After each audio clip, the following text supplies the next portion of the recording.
Hi. Best of number 4. Best of week 4.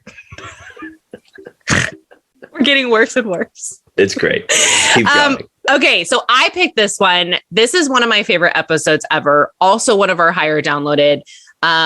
It's a story that I went really raw into literally the day after I got ghosted by someone that was super like into me and love bombing and just fell off the planet. And I get really real in the conversation. There's a lot of laughter, a lot of fun, a little bit of crying.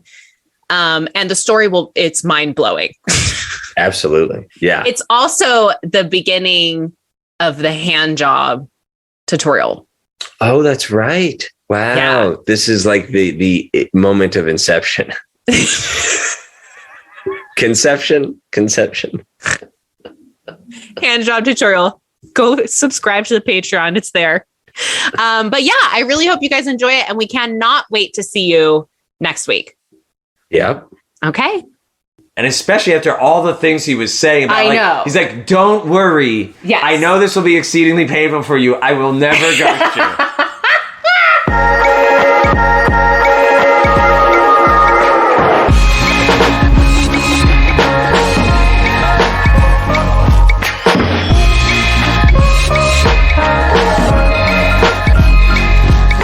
Hi guys, welcome back to another episode of Hello and Goodbye. I'm Leanna. I'm Jared.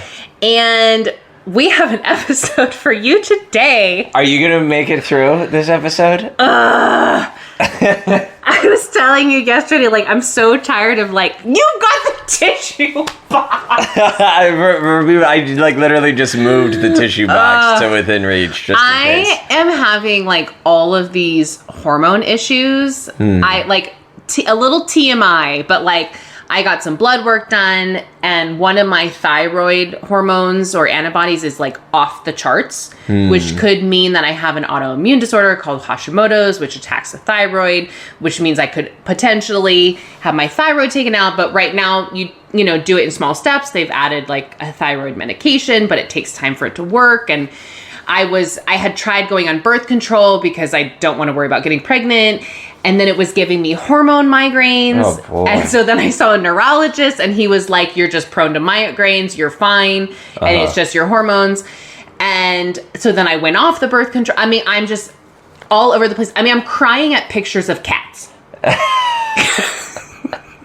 mean, you name it, something sappy comes my way. I start crying. And I think the funniest part about it is for probably 30 years of my life, maybe 30, I've never been a big crier. Like, I never cry. I mean, cried like when I was sad, but like, I didn't cry at my wedding. I don't cry at movies. I didn't cry like at nothing. And I'd make fun of you or my mom when like you guys would tear up and like, are you tearing up? Yeah. Like, cause it makes me uncomfortable a little bit. And now I'm just like, welcome. Like that Jared and I went and saw the Suicide Squad last night. Yeah. And at the end, like, spoiler alert, when the or the rat person. Oh yeah. When she's like Weasel or whatever. Yeah, when she's the little girl who controls rats. Like huge spoiler alert. So if you need to fast forward like 10 seconds. When she's crying over the dot guy dying. Yeah. I was like, I did not even notice that. I know, because I try and hold it in. That's so because I don't like it when people see my emotions, which is like so interesting about this podcast. Yeah, let it out. Just let them fly. So real quick, let's do some housekeeping. Great. We are going to talk about one of our sponsors, VFresh. VFresh has products that empower women to take back their vaginal care. I'm a huge fan. It's woman-owned, women empowerment. The products are freaking amazing. I still use the boric acid suppositories, which help with yeast infections and bacterial vaginosis. It just helps balance the pH. They have a wash that you can use to keep everything fresh. There's a V-Tract that helps keep your urinary function healthy. And then I believe they have a new product that would be like a wipe that you use after sex.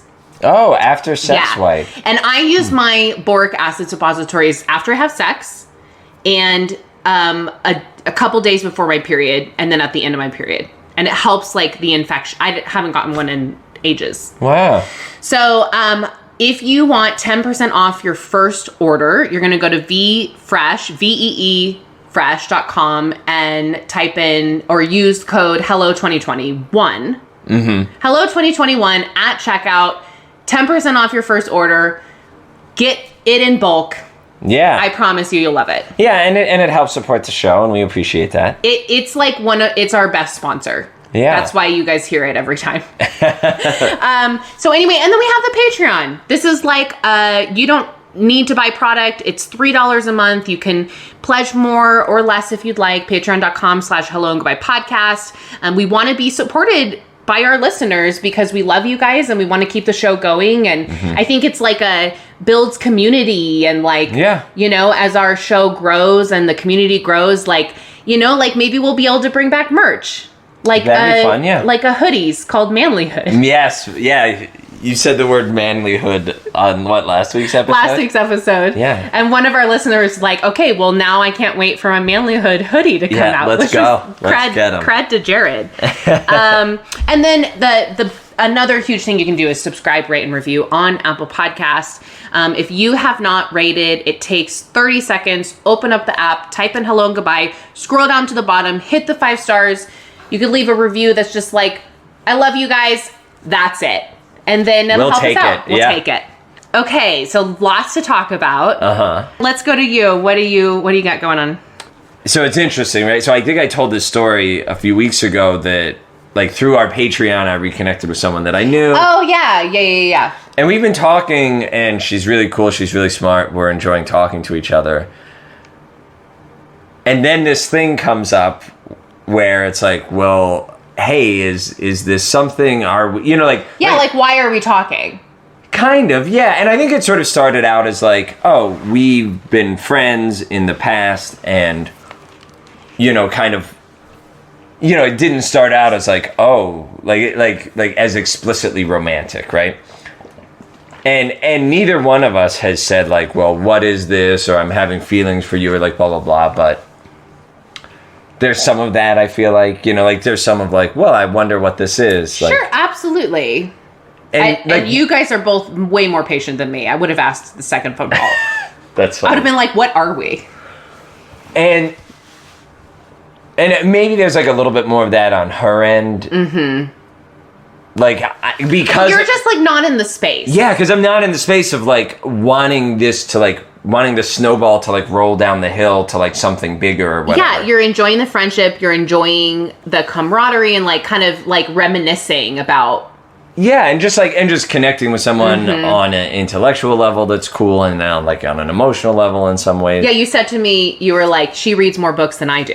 Yeah. Yeah, which is fun. But I've been trying to figure out like how do I feel about it? Because, and I was talking to you a little bit about this last night when we were hanging out. I think I really like getting to know people. Like I love like asking people questions and like not in a sort of voyeuristic way, like, oh, I want people to like tell me all their like secrets because that makes me feel like excited or whatever, because like I like opening up too. And I think I really like and am good at affirming people. And that makes me feel good to like say yes to someone like, hey, I think you're great or whatever, because I think everybody's great. And so I think what happens is that I need to figure out like, I enjoy that, and is that separate from I'm attracted to this person brings like joy and things that I want into my life, that I would want to pursue a romantic relationship. And also I think that when people like me, when you know, women I'm talking to express that they're interested in me, maybe this is going to sound weird, but I'm like, I never know of like, you might just like that I'm open and affirming and like interested in who you are, understanding who you are in a way that has nothing to do with who I actually am. You know what I'm saying? Like, I want to be like, I'm a huge pain in the ass. I'm a big baby. I'm like very stuck in my ways. Like, yes to all those things. Well, I think it may be some things to look at and continue the work that you're doing is like, maybe don't give all of those things away. Well, but it doesn't feel like I'm not betraying myself. I'm not like selling myself out. Well, like, it's just like how I enjoy interacting with people. I know, but what I'm saying is like, just hold back a little bit. Yeah, maybe. And let them ask you some questions and get to know you. And like, I mean, we're going to talk about love bombing today, but you know, part of love bombing is idealizing the person without really getting to know what's underneath. And then when you find out what's underneath, you're like, whoa, this isn't what I thought this was going to be. I'm out. Yeah. You know, and I'm not saying like this person is doing that at all. No, yeah. But one of your things that you've expressed a lot is that you have a hard time showing up as you. Yeah. Because you kind of, it's so easy for you to be the person that they need you to be. Mm-hmm. And then you get tired and you can't sustain it. And, you know, and then you don't feel seen. Yeah. And so, and I think that's really wise perspective. And I think what's been cool about, you know, like talking to this person is I'm sort of in live time, like, and because it is so slowed down, like, of like, wow, like, how do I feel about this? Like, where am I? And I hadn't actually thought of that until you just said it, but the idea that, like, I don't know, am I doing more of that, focusing on the other person because it keeps me safe? Less vulnerable. Yeah, or whatever. And I'm also, and that's, I think, probably true. And I'm probably doing that a lot right now because I am not wanting to be vulnerable, right? Like, I'm not, like, in a place to kind of, like, open up and go there. Or whatever. And I think that's okay. Yeah. So, anyway, I don't know, figuring stuff out. Well, I think that's exciting. It is kind of cool. I don't know. Your smirk. It is kind of cool.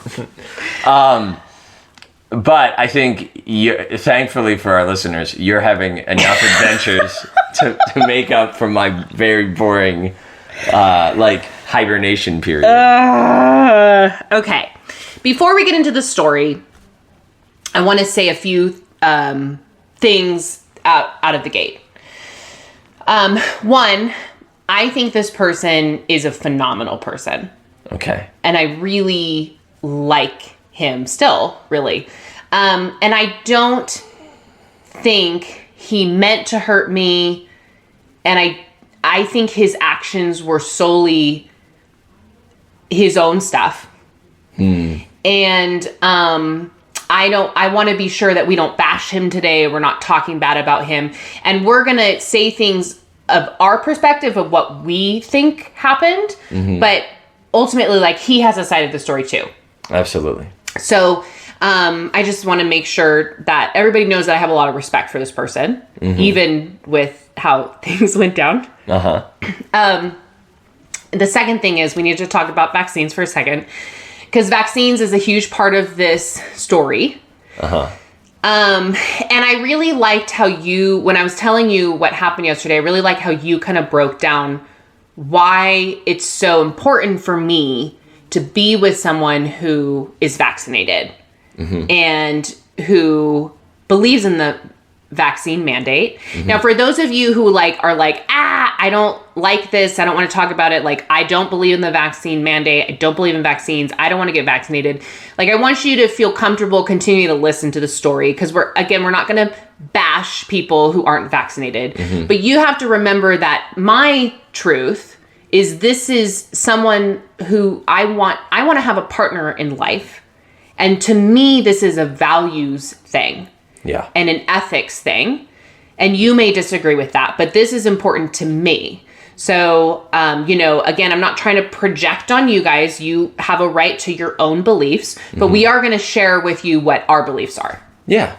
What did you say about... Yeah, so, I mean, and it's interesting because you posted on Instagram your list that you've made of like your ideal partner. Yeah. And in an interview that's coming out in a few weeks, we talked to someone about this idea, and this person we interviewed was like, make your list and stick to it like religiously. Like that needs to be like your guiding light, and being vaccinated is on your list, right? Well, it actually isn't. Oh, what is it?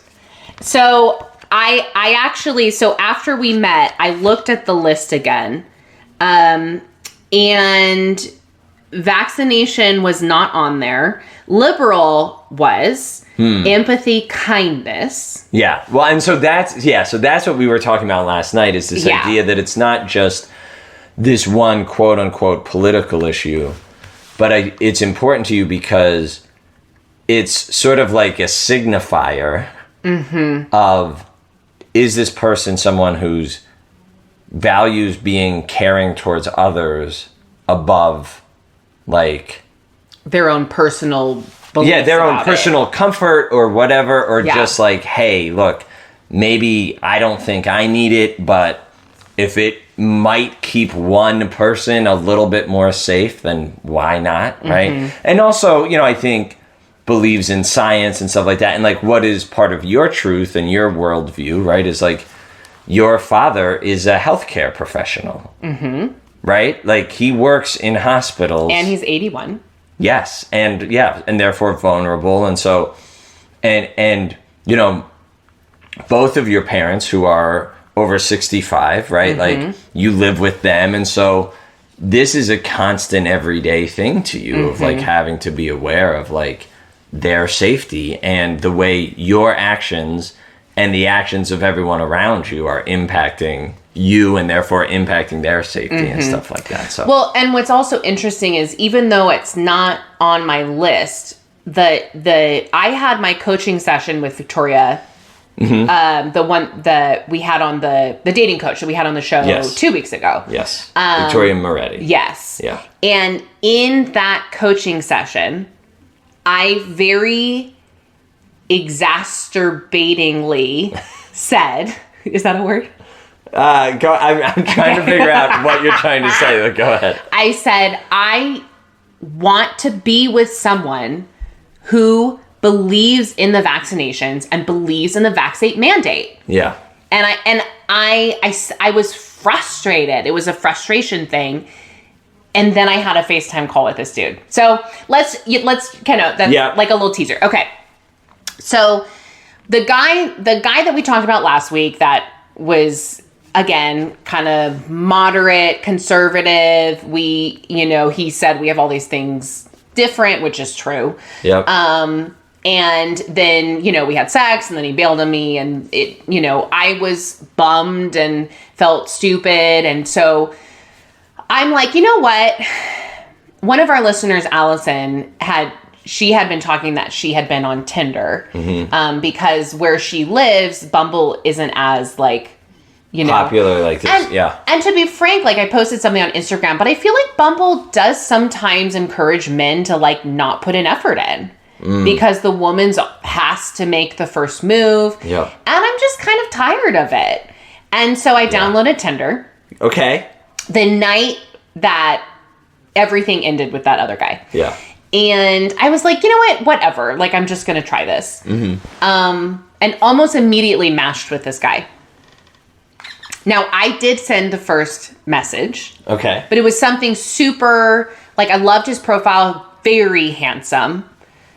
And it was something like, what adventure are we going on first? Because in his profile, it was like, loves adventure, blah, blah, blah. Okay. And then he answered, well, how about to the Eastern Sierras? And I was like, love it. And I said, well, we should probably meet first. And it was like, it was cute, banter. Yeah, like a real good banter. Yeah. So then we talked a little bit, and then the following day we talked a little bit, and he handed me, like, or not handed me, but he was like, here's my number, text me anytime. And so we had made plans to have a FaceTime date, and I kind of didn't hear from him for a few hours, and he texted me, he's like, hey, I'm so sorry, I just got out of training, I'm getting ready to go on a massage, I'll text you right after. So like already very communicative, very reassuring. Yes. So I was like, oh, great. So I got on a FaceTime call with him actually an hour before you came over. and the same day that I had that coaching session with Victoria.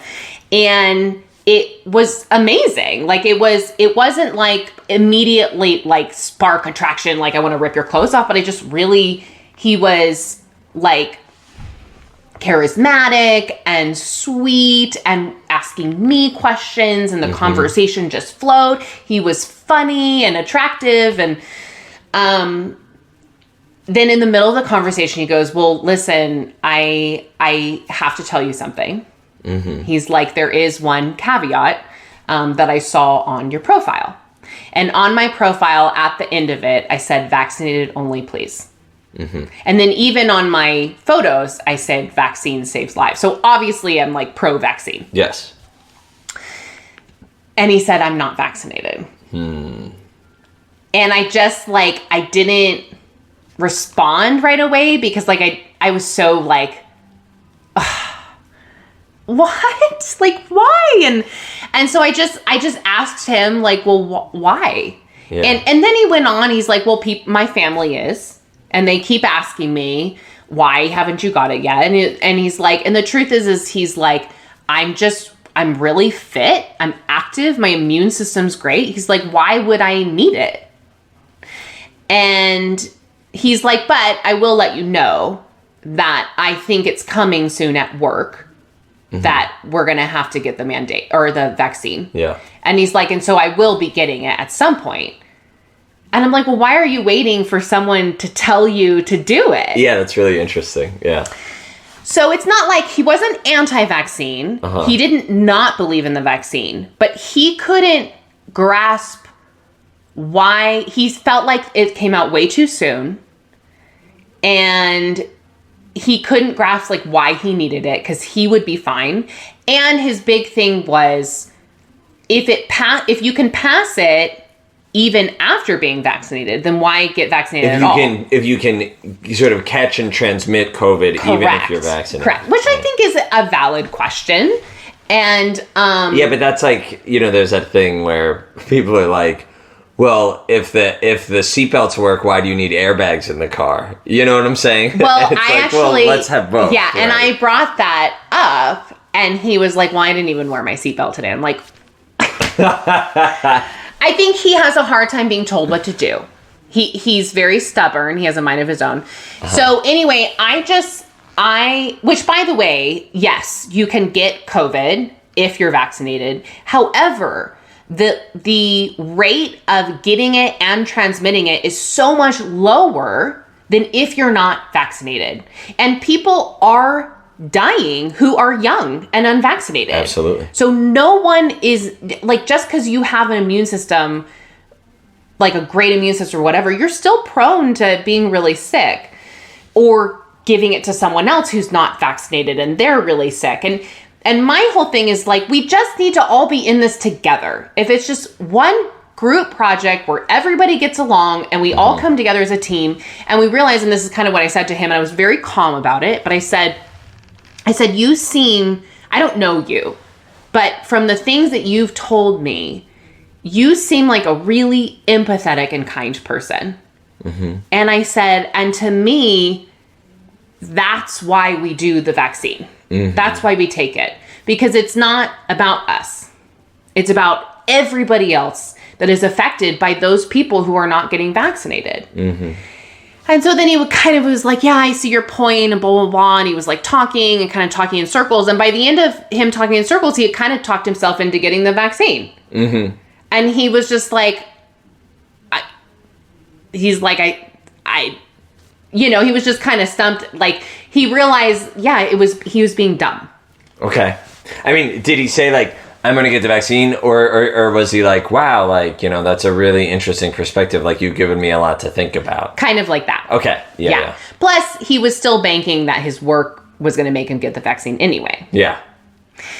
So I felt like that was enough of a response and conversation that I felt comfortable moving forward, because he wasn't, no, I'm not going to get the vaccine. Yeah, he wasn't like these other two dudes you talked about who like started like yelling about feminism in the bar, right? Exactly. Like, he wasn't like a maniac about it. Yeah. So we talked and we were, texting back and forth. Like, I'm super excited to meet you. Met up the following day. And it was just fun and easy. And he's like way more attractive than any of my exes.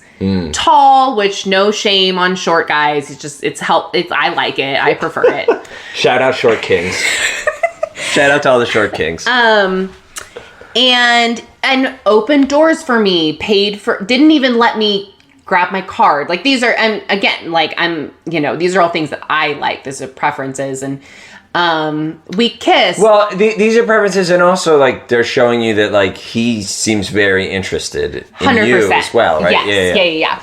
We kissed, and there was a point where we were kind of gazing at each other. We realized, like, we both really like each other, and, like, this could be exciting. And then we went to my office, and we made out a little bit, and then we went and played pool, and then we came back, and then we were like, we need to go home or we're going to have sex. Like, we need to cut this off, because we were, had been drinking and getting a little hot and heavy. Chemistry, physicality was there, and all of that. So we call it a night, and the series of events following, which this was only about a week long, reminded me a lot of an ex-boyfriend of mine. They did the same, like, athletic sport. Okay. That they were really intense about, did every day. He was just an intense person. Oh, yeah. And I'm attracted to that because I'm an intense person and I need someone who can keep up. Yeah. Okay. But different in that he kept saying, he's like we had made a plan to, like, we're going to wait to have sex for 2 weeks at least. It's a good plan. I support that. So we put, like, I originally said a month. He's like, and I'm like, how about 2 weeks? He's like, okay, that's much more doable. I like how you first said we made a plan, and then it turns out it was this negotiation. Well, what happened? Well, okay, so the following day we FaceTimed. He texted me. He reaffirmed me. Then the following day, we were trying to figure out when we were going to get together. And he's like, well, listen, like, I'm training late, but I want to come see you. And I said, well, if you want to drive to Redlands, because he lived near about 30 minutes away.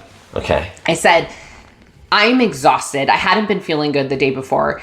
I said, if you want to drive to Redlands for like an hour, like, you're more than welcome to, but I can't come to you and I can't meet you halfway. So, like, I want you to know that I like putting in effort, but right now, like, I can't do that. Yeah. And he's like, I want to see you, so I'll come out.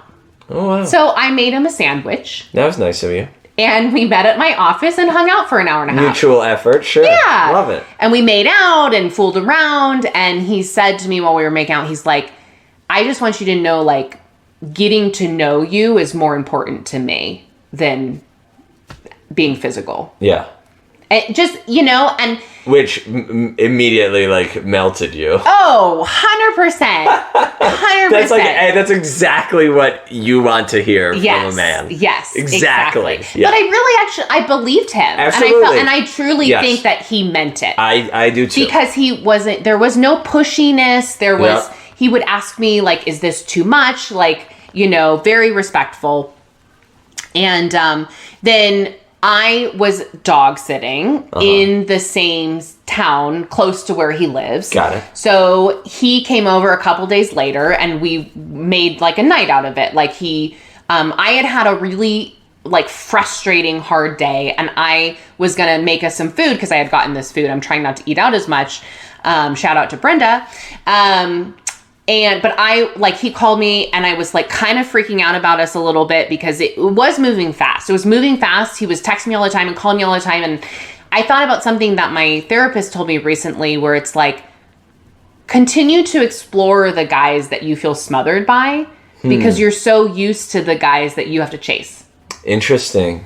So it's gonna feel weird. Yeah. And I don't feel smothered, but I've started feeling nervous. Because it was a lot. And so I called him. He's like, listen. What felt like a lot? Like, when did you start to feel nervous? All of the I can't wait to see you. How are you? I really like you. Like, because I really liked him too. Yeah. But it felt a little love bomby. Okay. Yeah. Like it was too much too soon. Too much too soon. Yeah. And a lot of things that he said, which were so sweet, but it reminded me of something that this ex had said. Yeah. And so he came over, he offered to get takeout since I was really tired, which is so sweet. Showed up with flowers. Wow. Takeout, a pumpkin pie, which is so cute because we had a conversation on that Monday about pumpkin pie versus apple pie. Uh-huh. I mean, it just melted me. I almost started crying when he brought me that stuff. Of course, I mean, I'm crying like everything.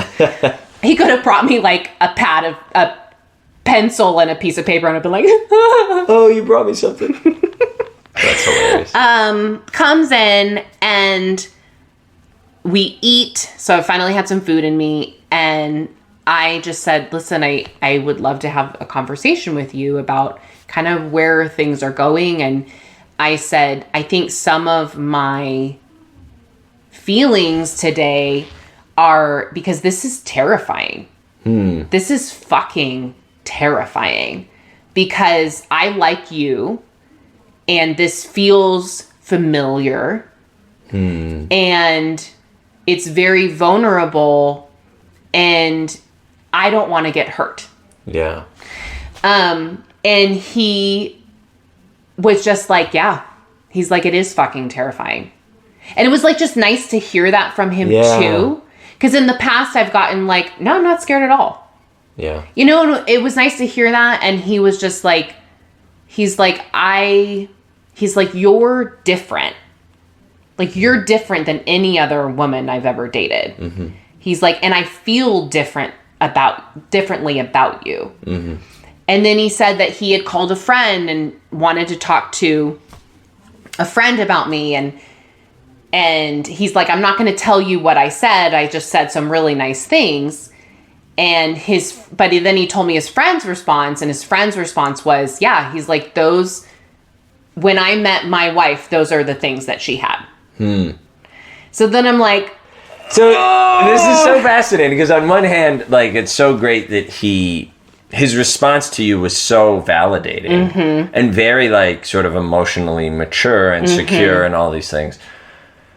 And it seems like you're experiencing this whole thing as like, wow, this feels amazing, and there's like this little alarm bell going off because and tell me if I'm right about this, the ex of yours that you were seeing some similarities with was a situation where it was very sudden, very intense, very overwhelming, and then very terrible, like the horrible explosions and conflict that happened afterwards. Right? Yeah. And if you have been listening to a while, the ex we're talking about is not the one that I was with during the podcast. It's previous. It was an emotionally and verbally abusive relationship. Yes, it was short and very intense and toxic. Yes, and he told me he was falling in love with me after a week, and it was just very intoxicating. And then he basically, after a month, was like, oh, you're not who I thought you were, and I was actually like into you because of like this thing. And now and then after the relationship, told me he never loved me at all. Wow. So but so what's interesting is like, you're sort of like, I think if it was identical to that former toxic relationship, you would have been like, let me get out. Yeah, but it wasn't. It's been like a healthier version of that. It's like that stuff is still kind of there, but all this really healthy seeming stuff is also really exactly there. So because the healthier stuff was there, I was trying really hard to just show up and just continue to collect data. And like self-soothe and like take care of yourself, go slow. That's beautiful. Yeah. The one really yellow flag, yellowish, orangish red, was he said, I feel like I've known you forever. And that's been said to me multiple times. And what it usually means is you have just met someone that aligns with all of the trauma that you're used to. Yeah. Wow. Yeah. You know, and it did feel like we've known each other. Like, it just felt natural. It felt good. And remember how, like, a few episodes ago was like, I'm going to manifest this. I want to be with someone on my birthday. And I was thinking, like, here he is. Here he is. So anyway, I did feel better after that conversation. And he's like, listen, he's like, I promise you that if my feelings change, I will communicate that to you. Wow. Foreshadowing. He's like, I'm not going to leave you high and dry. No. I got you. I'm Team L. Okay. So the rest of the night goes great. We're, making out, fooling around. He told me that I give the best hand jobs. Oh, that's exciting. That's a good compliment. Honestly, that's the most exciting thing about this story because I always thought like my hand jobs were like lacking. I've really been working on them. Did you do research? I would ask, my partners like what they like. I would make him come in like a minute. Wow, good for you. I know. He's like, I can't even do that. Yeah. He's like, I don't know what you do, but maybe I need to try it. Hey, did this happen more than once? Yeah, 2. I gave him 2 hand jobs. In one night? No, 2 different nights. Got it. But he came in a minute each time. Wow. I know. That's impressive. Maybe you should start a coaching program for this. For hand jobs. Yeah. Okay, so we cuddled all night. He left in the morning. So sweet. Did you guys sleep at your office? No, this was where I was dog where you were sitting. Yeah, okay, never mind. Sorry. Yeah. And reassured me all the next day. The whole next day. Reassurance, called me. Like when you say reassurance, like was like he was reaching out, like I'm thinking about you, or 100%. Yeah. I mean, he gave me the most reassurance that any guy has ever given me. Okay. Combined. Okay. And I'm like foreshadowing. And I'm like, this guy's amazing. Yeah. Like I literally manifested this guy because he fits all of these things minus the vaccine. The vaccine piece, yeah.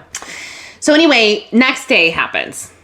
I'm tired. I mean, at this point, I'm getting 5 hours of sleep a night. Because, when you first are talking to someone, like, it's hard to like, get sleep. Your energy's all wired up. Well, it's hard for me to sleep next to someone, too, that I am new and I get hot and need to move. And anyway. So I'm... That's true. Yeah. I'm exhausted. I'm supposed to start my period.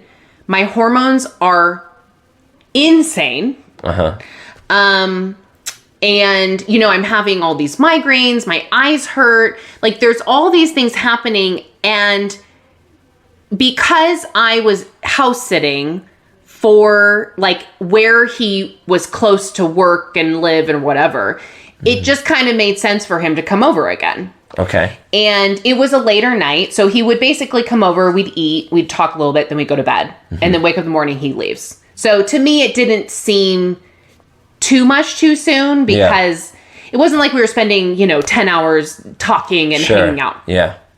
And he kept bringing me food.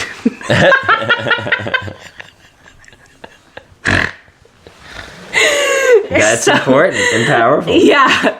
So we're sitting at dinner and I had been freaking out all day. Just, again, like, trying to self-soothe, like, all of this reassurance and communication and contacting, and scared that it was this X happening all over again. So that's what the voice in your head that was freaking out was saying. Was of like, ooh, maybe don't trust this. This feels like this other thing from the past. Like if I really fall for this guy, he's eventually gonna abandon me and be like, oh yeah, I guess I didn't love you. And I know. So what's so hard is in that moment, it's hard to know is this my relationship fears and anxieties holding me back?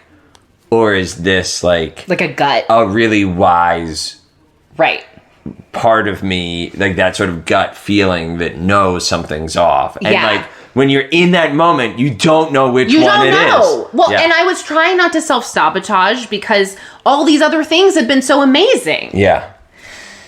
So we're eating dinner and somehow vaccines get brought up. I don't remember. I think he was talking about, again, the work. He had a work call tomorrow and he was sure they were going to talk about vaccines. And I just said, I don't know why you just don't get vaccinated. Like, you don't want to be told what to do. So why are you waiting for your work to tell you what to do? Mm-hmm. And then we went into the same thing over again, but I felt like his tune changed a little bit. And I felt like he was more adamant about why he didn't think he needed it. And it just felt like he was being like playing devil's advocate, even though he knew it like bothered me. And so I'm tired. I'm irritated now. I'm hormonal, freaking out. And like, I just kind of lose it. And I didn't lose it. And I wasn't screaming. I wasn't yelling at him. I did cuss when I was saying something about a political party,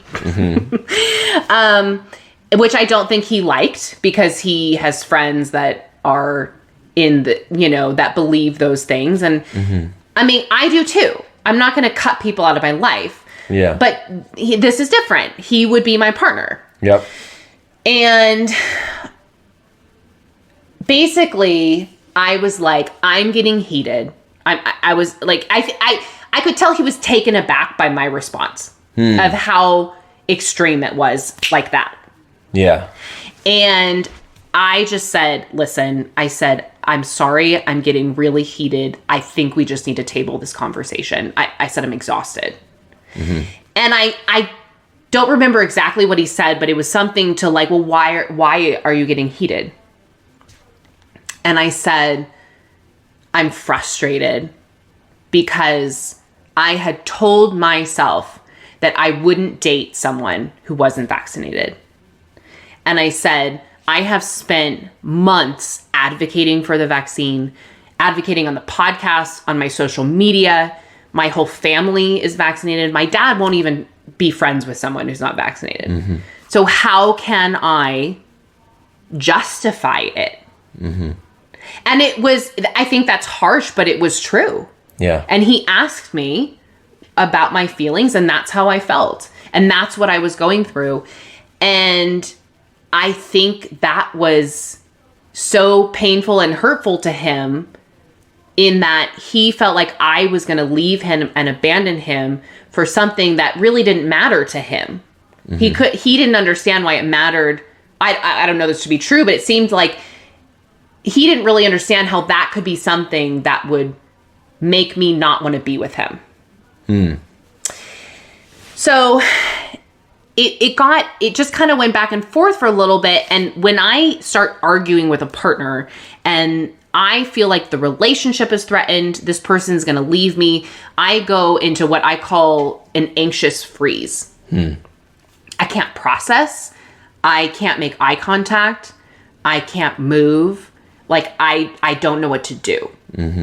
And I think what he was needing was reassurance and eye contact and me being like, I want to be with you. We'll get past this. And I couldn't do that in that moment. Was he like kind of like reaching out and trying to make attempts to like sort of reconnect to you, or like? No. Okay. But it got to the point where he was like, I think I should go. And it sounds like you need to take the time to figure this out. And I just want you to know, like, I will be here. Like, I'm Team L. And I hope that you make the decision that is best for you. But obviously, I want to be with you. 'Cause something to that effect. Yeah. He started tearing up and kind of crying at a point, which was really endearing. But also like, wow, that's how intense his feelings were. And I started crying too, but I think more of like, he was now going to leave, which brings up all of my abandonment stuff. And I kept going up to him, and I tried to hold his hand.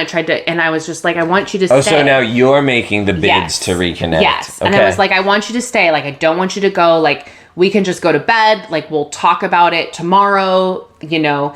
And he just refused to stay. He needed to go. And I just, at some point, I was like, okay, this is a boundary that he's making for himself. He needs to get sleep. He's feeling upset. I'm not going to, you know, force him. Like, I need to respect this boundary, which is hard for an anxious attachment. Sure. So he leaves, and I call him right away. I was just hoping we could talk more on his drive, and doesn't answer. I called again, doesn't answer. I called again, doesn't answer. And finally, I think I sent a text, and then finally when we got home, he did send me a text, and in the text, it was basically like, I just want you to know that like, basically the same thing. Like, I'll be here. I'm Team L. But he sent me the kissy emoji without the heart, which is interesting. It was like... That's like a noticeable departure from what he would do previous? 100%. Okay. Like, it's very weird. It was like I recognized it right away. And I was just so hurt that he had left that I just responded, okay, I'm glad you made it home safe. I also forgot to mention that in the text that he sent me when he got home, he said, like, I would really like to get together and talk with you all about it tomorrow. Oh, okay. He said, we can pick this up tomorrow if you'd like, get some rest. I'll text you in the morning. And good night, just so you know I'm Team L. So I just wanted, I went ahead and like pulled up the text messages here because my brain is a little foggy. So he didn't text me in the morning. Surprise, surprise. The big reveal. I texted him around 8. And I said, did you sleep okay? Heading into PT, I'll text you when I reach out. Or I'll text you if you don't reach out. Does he normally text like before 8? Yes. He's been super good about initiating. Like, every time we get off the phone, he's like, don't worry, I'll text you in the morning. And what time does he usually text you? Like 8-ish. Like, okay. 7:45, 8. Okay. But, I mean, I had texted good morning. Because I think it's okay for me to text good morning, too. Yeah.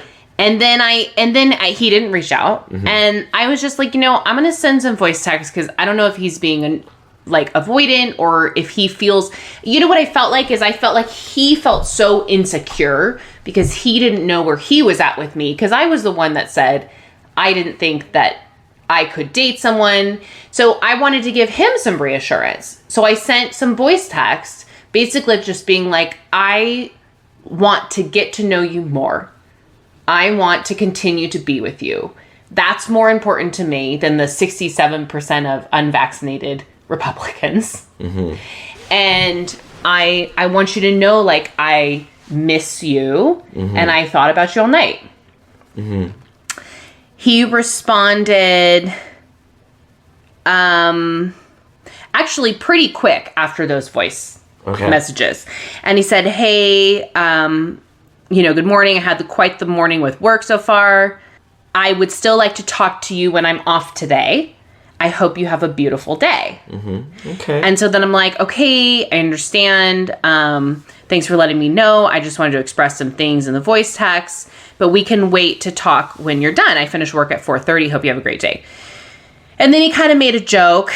And then he said, also, I just wanted to say I'm sorry for leaving you the way I did. It hurt me, and I know how hard that had to make you feel, and that's not something I'm proud of.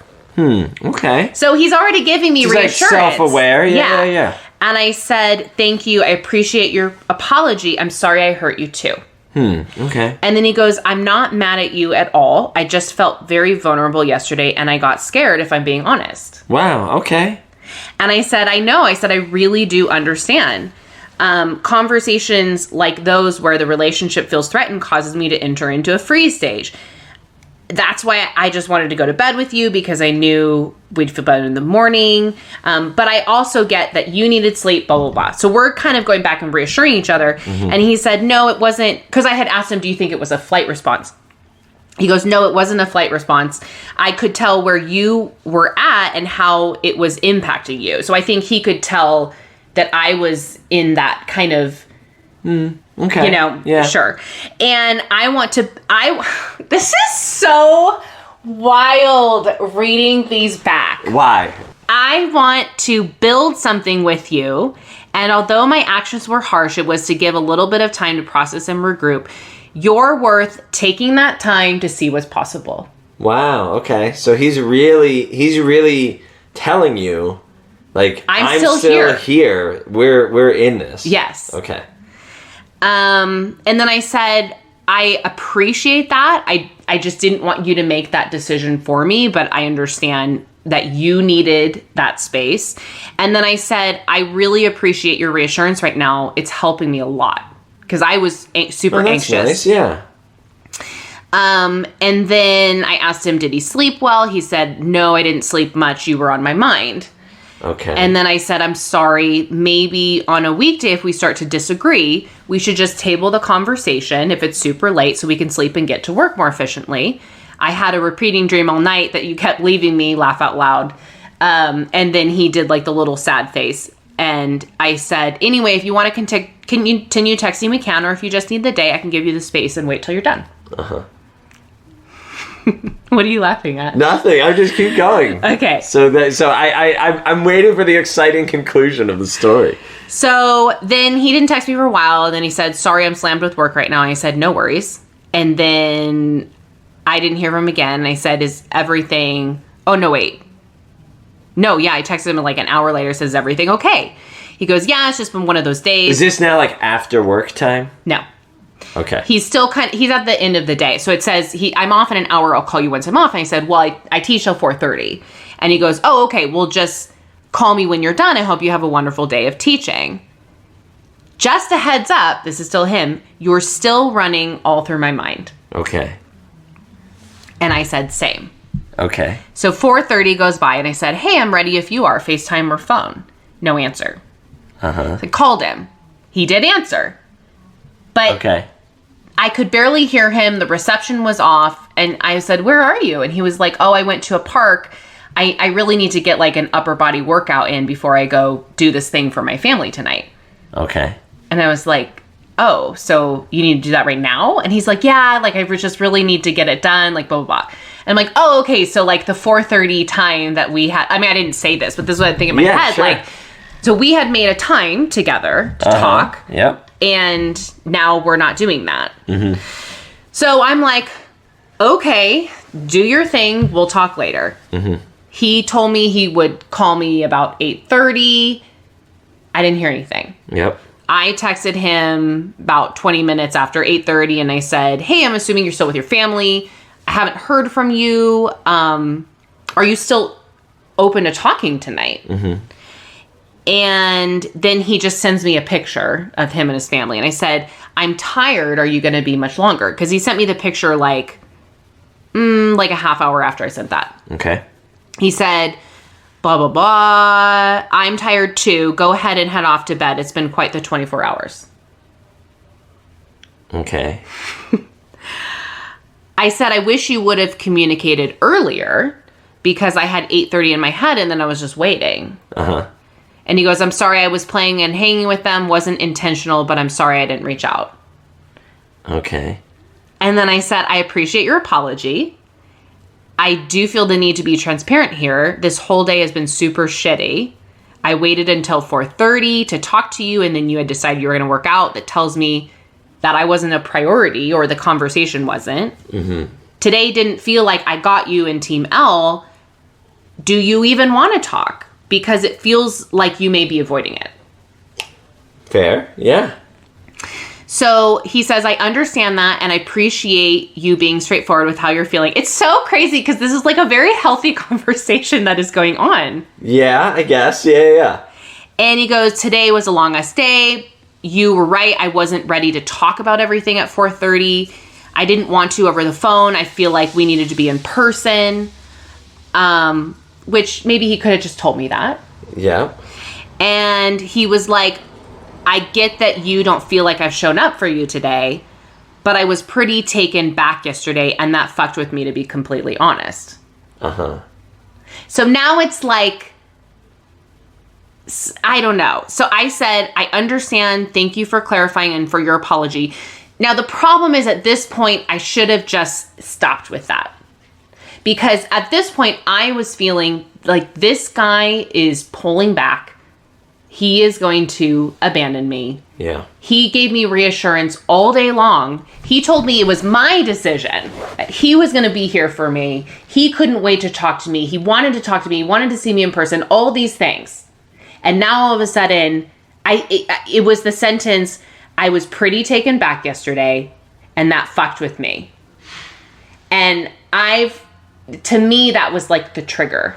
Well, yeah. And I mean, and I think what's interesting is like, he is reassuring and responding on one hand, and at the same time sort of like ghosting you on the other hand. I know. Right? It's such a dichotomy. And weirdly, like, you're showing up like and sort of saying what you need and being understanding and not being like over the top anxious on one hand. No. But on the other hand, you're also like reaching, like a lot of texts like throughout the day when you both had said you were busy and whatever and everything like that. So like both things are sort of happening at once. Like the healthy, mature discussion and both of you like playing out your stuff, it feels like. Yeah. Yeah.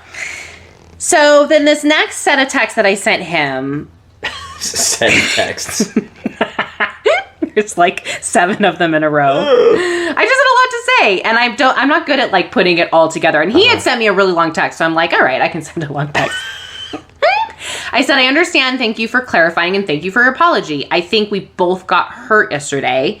I guess my question is, do you think we can recover? Because if you're this pulled back already and our dynamic has really changed, then maybe like that's a sign. Like, how would our fights happen in the future, or how would they look? I said, I wanted to talk to you today. I wanted to see you today.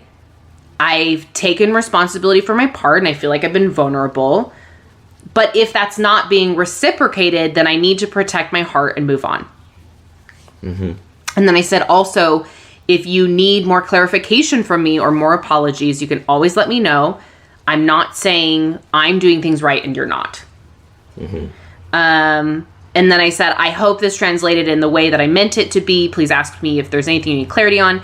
Basically, like in summary, I still like you. I still want to talk. I still want to see you. But I need communication and reciprocation. And if you can't give that, then let me know. Mm-hmm. No response. Mm-hmm. I sent him a voice text the next morning at around 9:30, which is like late to not hear from him. And I don't remember how the voice text was, but I was crying a little bit in it and just like, I don't understand why I'm not hearing from you. I know this is not like who you are. Like, I know that you don't come across to me as like a ghoster. Mm-hmm. And like, I just want to, I said, I'm here all morning. Let me know. I would love to talk to you. Mm-hmm. I said, also, you told me that if you were ever feeling a different way that you would communicate that with me. So is that like something you just said? Like, do you hate me now? I just said, I just don't fucking get this. Mm-hmm. And then the final text I sent was, I do care what you feel and think. And I know I can bulldoze and be impatient. If you decide to reach out, I promise I will listen to you, respect your needs, and offer comfort. I miss you so much. Y'all, never heard from him again. Nothing. Like, straight nothing? Nothing. Wow. And I feel like maybe there's a couple sentences or texts in the last thing that I sent him that maybe didn't need to be said, or I could have waited to say that in person. But I think I was scrambling to get him back to me. Yeah. That I was trying to say, I wanted him to know, like, it was safe for him to come back. That I wanted him to come back. And I wanted to talk to him. And I know that one of my faults is I can bulldoze. It's interesting because I part of what I think this is like hearing those texts back, like it's a sad situation. It's like a Greg and Katie situation where like, I don't know anything about him, but like, it's like, oh, like neither one of you is being a terrible person here. Right. Right. That's why I said like at the very beginning, like he's not a bad guy. And what's interesting is, because I've been wanting to ask you this kind of all along, it feels like you're starting from when he left that night. You started telling yourself a story that like you did something wrong. Yeah, 100%. I still feel that way. I don't think you did anything wrong. Damn it, the tears are gonna come. Right? Like this thing, He hands me the tissue box. But, like this thing of like, even the way you tell the story of like, well, I feel like that really scared him. And then he, like, and it's all like, I said the wrong thing. And I think a lot of your then communication, like the next day and after that, was like trying to like make up for that when I don't think yet you had anything to make up for, and it sounds like his initial texts were sort of saying the same thing, Mm-hmm.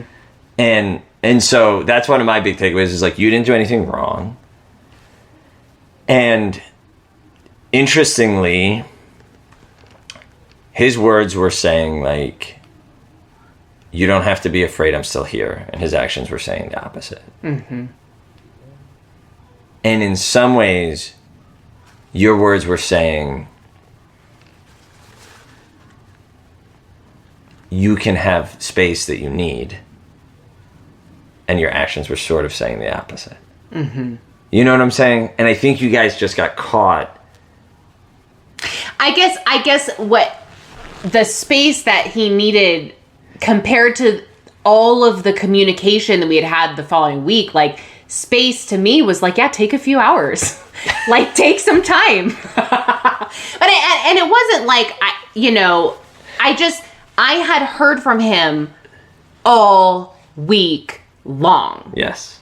And to me, like, yeah, take space, but also at least like, let me know where you're at along the way. Absolutely. Like, text me, hey, I really appreciate it. I need more space. Well, and yeah, and it's not your fault because you were confused by the very mixed messages you were being sent. Mm-hmm. Right? Like, I'm still here. Let's talk this afternoon. Oh, no, let's talk tonight. Oh, and then... I can't wait to talk to you. I can't wait to work this out. All of this. Yeah, it really fucked me up, which it did, and I feel bad for him, and I feel bad that something that I did and said in our interaction really, really brought something really deep up for him, because I really don't believe that he's the type of person to just ghost, and maybe that's because I don't know him well. Maybe he is the person to ghost, but like, well, I mean, clearly he is. Right, we have evidence. But maybe he just ghosted me because it was like a love bombing experience. And like you said, when we were talking about this last night, you said something really profound about like when you're being love bombed and you all of a sudden don't fit the expectations and idealization of what that person sees in you, and that it breaks the spell. Yeah, like the mirror, like the mirror breaks, and all the whole like vision that was woven like shatters. And right? they're out. Yes. Whereas me, I think I've done all of this work on myself and communication, and obviously you guys know me too. Like I don't give up easily, which isn't always a good thing. But like I just wanted to talk more, and like he hurt me too. Yeah. But I still really liked him, and... Well, you went into this person is pulling away from me, I have to win their affection. Yes. Yeah. Yeah. Yeah, which is, like, what I do. I know. And I think, like... Yeah. I guess I no, there's no... It's so, and what's interesting is your interpretation on what happened is vaccines came up, I did something wrong... Right, I got too heated or said something I shouldn't, and your you're giving yourself no credit. You're taking this really negative interpretation on your actions, and you're taking the most positive spin imaginable on his actions, which is that he was scared and maybe was hurt and blah, blah, blah. When, like, another interpretation is exactly what you just said of, like, he was like, oh, this person isn't this, like, magical, perfect person that I imagine them to be. And, like, this isn't as fun or exciting as I once thought it was. Like, now that you're, like, a real person and with who your has own ideas, emotions, and who's not perfect, who sometimes has bad days or whatever, and we're not always, it's not going to be this amazing magical fairy tale where we always see eye to eye and finish each other's sentences and just want to cuddle all the time or whatever. Like, then he was just kind of like, oh, this isn't, like, as fun and as exciting as I thought it would be. And he started, like, kind of, like, backpedaling out the door, Yeah, it's hard to imagine that situation, because at least who I saw in him so far as a person is the best person that I have met of all of my exes combined. Like, just who he was, like, what he stood for. Like, his mission in life was to be there for young boys and empower them to be able to cry and have feelings and, like, so much, like, men's mental health and, like, all of this stuff. And so, it is hard for me not to I'm really trying. But yeah, like, again, like, I'm the one that they ran away from. So I must be the problem. Whereas I wanted them to stay. I wanted to work through it. Like, and they just didn't, because I wasn't worthy of them staying. So that's the rhetoric that I have in my head that, I need to keep working on. Because I know that I'm this amazing person. I'm communicative. Yeah, I have anxiety, but I'm upfront with that almost immediately now with people that I meet. Sure. I'm nurturing. I made him a sandwich. I hate cooking. I hate being in the kitchen. He had a knee injury. I used my expensive scraper and I scraped his knee for him and put an ice pack on it. Like, that's because that's who I am as a person. So, like, I deserve so much better than to just be left because I'm not a perfect person. Yeah. So that's where the painful part of it is. And, just like a funny note, like, we weren't Instagram friends. I made a decisive decision not to do that because I'm tired of, meeting someone, you're Instagram friends, and then it doesn't work. And then you have, like, well, do we stay following each other? Like, are they going to watch my stories? Do I, like, what, like, do I block them? Like, what do we do? So I just didn't follow him. But I did look him up, and he posted stories of what he was doing yesterday. I'm like, well, at least he's alive. Because I have that my mom's worry of, like, So, yeah. I mean, I think this sucks. Like, what a shitty, tough experience, right? And, like, we taped an interview earlier today that listeners will hear after this episode. With Dr. Diane at Back to Love Doc. So excited. You guys are going to incredible. love it.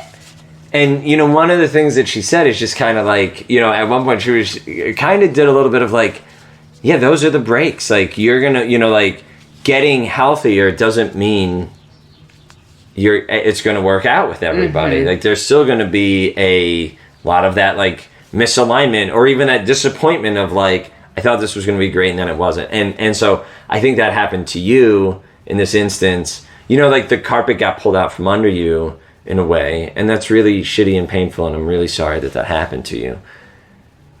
And my hope for you is that you, like, that what you take away from this is not like, oh, I blew it, right? But, like, that if and when conflict happens or something happens, to not go to that place of, like, oh no, this is my fault, and now I have to, like, I don't know, make up for it and chase and, like, win them back and whatever.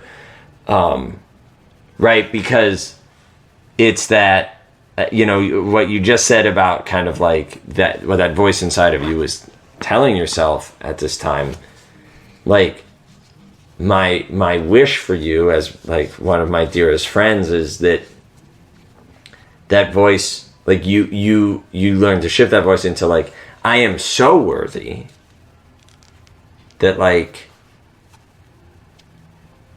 I'm not gonna chase, like, you know what I'm saying? Like that if this person is like pulling away from me, like then like that's their loss. Mm-hmm. You know? It sounds really great.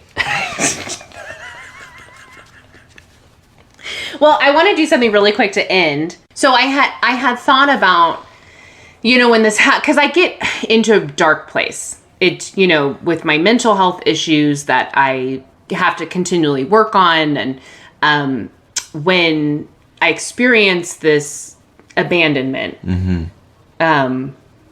it puts me really dark. And so a day like for that time, I think, how can I possibly deal with more of this? Like, what if I can't handle anymore? And so there's part of me, like, I reached out to a couple friends and they're like, maybe you should be an anti-dater. And, but I think... Join me. It's so wonderful. But I think ultimately my desire is to be with a partner. Sure, mine too. And I just don't know that me anti-dating or putting a pause on things just because of this situation is necessarily what I need. Like Michelle, my best friend, she said this thing really beautiful to me. She was like, I am so proud of you for continuing to put yourself out there. Absolutely. When these things keep happening to you. Absolutely. So what I'm going to do is I posted this is actually in 2 episodes with Erin, from Getting Cozy with Erin on Instagram. She tells us to make a list, and to have our needs and our wants. So I'm just going to manifest this right now because I'm still going to manifest that someone's going to be around for my birthday. I don't know who it is. Okay. How soon is your birthday? October 15th. Okay, my guy, here are my needs. Empathy, kindness, self-introspection, intelligence, drive, spiritual, animal lover, liberal, strong communicator, pursues me, sense of humor, loves to travel, financially stable, desire to grow, believes in therapy, supportive, adventurous. My wants, 5'11" or taller, athletic, good at cards and billiards because I like games, leader, wants kids, has kids, more of like a Christian background, and chivalrous. Okay. So there we go. So now it's in the universe. Come on, God. Well, just to address like a couple things you said, like one, I think what Michelle said is so true. I am also very proud of you as your friend. And it's weird. I was thinking today, I was like listening to Duncan Trussell, who's this podcaster, who's kind of like amazing and spiritual and crazy. And he's a comedian, and like he and his guests were like talking about they're both, I think, like recovered from addictions or whatever, and like I think that's the thing, the step in the journey that I'm on right now. I like describing it as like sort of getting off the roller coaster of alcohol, and like more recently getting off the roller coaster of dating. Was that like, and that's the thing about addictions, and I think about any unhealthy patterns in our life, is you kind of know this thing is hurting me, and then you're also like, I can't possibly live without this thing, right? And then the beautiful thing about recovery, either from addiction or from those patterns, and I don't identify as an addict, I don't identify as a person in recovery, is that you're like, oh my, like people who do get sober and like are in long-term recovery will tell you like before they got sober, they're like, I guess I can't do this drug anymore because it's going to kill me. But that also means I can never like have fun again. And then when you talk to someone like a year into their recovery, they're like, my life is so much better now than I ever could have imagined in my wildest dreams that it would be. Mm-hmm.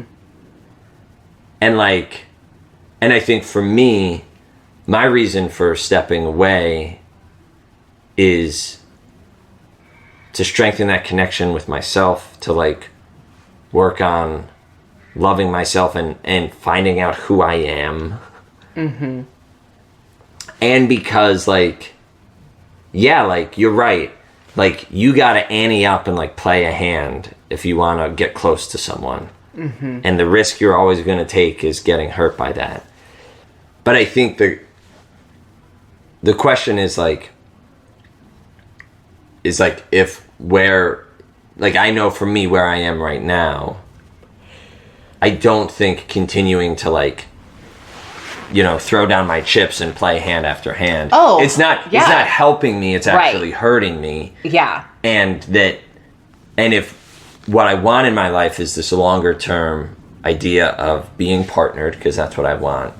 2, that riding the dating roller coaster in the same way I've been, you know, because for me, I've been at this a lot longer than you, mm-hmm. right? I've played out the same patterns for like 15 years. Mm-hmm. And I'm like, I know that's not getting me any closer. Mm-hmm. And so now like something else feels like it is. Yeah. And so I think you're doing amazing work and really courageous work. And I think, you know, whatever feels like is getting you closer, I think you should do that. Yeah, I appreciate that. And I want to affirm you that, like, I think it's, like, I'm not bashing on not dating at all. Yeah, I know. I think everybody has to choose what's best for them. I just, a lot of people have said to me, maybe you should take a break. But, you know, Dr. Diane was just like, if you want to change your pattern, then you gotta do it. You gotta dive in. Yeah. And the truth is if I look back, I do actually feel like I showed up better to this one. I think so. You know, even though, sure, it was painful and I was crying and, you know, I still pursued him a little bit and, you know, maybe took too much responsibility for my part, but I haven't texted him since that last text yesterday. Hey, good for you. And I'm not going to. Yeah. Because there's, at this point, like, there is no, like, even if he reached out, like, he would have some major explaining, apologizing, like if he were to ever want to reconnect. Yeah. Because there's no excuse for ghosting. Yeah. Especially after the amount of interaction and intimacy that the two of you had. And especially after all the things he was saying about, I know. He's like, don't worry. Yes. I know this will be exceedingly painful for you. I will never ghost you. It's wild. Yeah. I am still shook. Yeah. Like, I'm shook. Yeah. Can you identify the moment you became unplugged from yourself? What do you mean? In the interaction? Like, do you feel like you lost, like, right? Because, you know, a lot of people we've talked about or talked to on our show talk about this, right? Like, we lose our connection to ourself when we get into our patterns or into like trying to fix whatever's happening with the other person. Like kind of lose. Yeah, I think it was when he left. When he left. That's when it switched. Yes. And you went into inner child. Yes. Yeah. And I tried to recover from it. Yeah. And then he was distant the next day. And then he was sort of helping you recover, but then triggering it again. Yes. Yeah. So it was then just this roller coaster. Yeah, wow. Okay, my question to you. Yeah. Did I get love bombed? I think, you know, this is, so A, the universe gives us exactly what we need, sometimes in ways that are very painful. But, and B, I think the other thing that's really true about this situation is, right, we talk about, like, you draw people and are drawn to people that are at the stage you're at. Mm-hmm. And we've talked in you know, a number of recent weeks of, like, where you're at this really beautiful stage of, like, where you are growing and changing and, like, letting old things go. Mm-hmm. but the old thing, you're still like holding on to him a little bit, and it sounds like that's where this guy is too. Like he's self-aware in this way, but also, right, like still in his own shit. Otherwise he wouldn't have ghosted you. And that's what's so sad about it, is like, there's like, it's like, because it's actually like we have very good communication and reassurance of each other. And to be honest, that list that I read, which I forgot to add, believes in vaccine mandates and is vaccinated and supports Black Lives Matter, like all of that is super important to me. He had I think all of those things on that list. Do you know? Well, that's a good point. At least in the first glance of who he was, all of those things showed up. Yeah. But you're right. I mean, obviously, with his, actions, some of those things went away. Kindness went away. Yeah. Empathy went away. Yeah. Because that's not how he acted when he ghosted me. Yeah. Because I think if he was the guy on your list, I would hope he would be able to be like, hey, things really changed. I'm really pulled back, but I want to tell you this straightforward so you're not like left wondering, and also like there's nothing wrong with you and I still care about you and want the best for you. Like he would have done something like that instead of just dipped. Right? Yeah. Well, this episode went way too long. All right, guys. Well, thank you so much for tuning in. And I appreciate you following me in my roller coaster of growth in the dating world and Jared's support. You're doing great. Thanks, friend.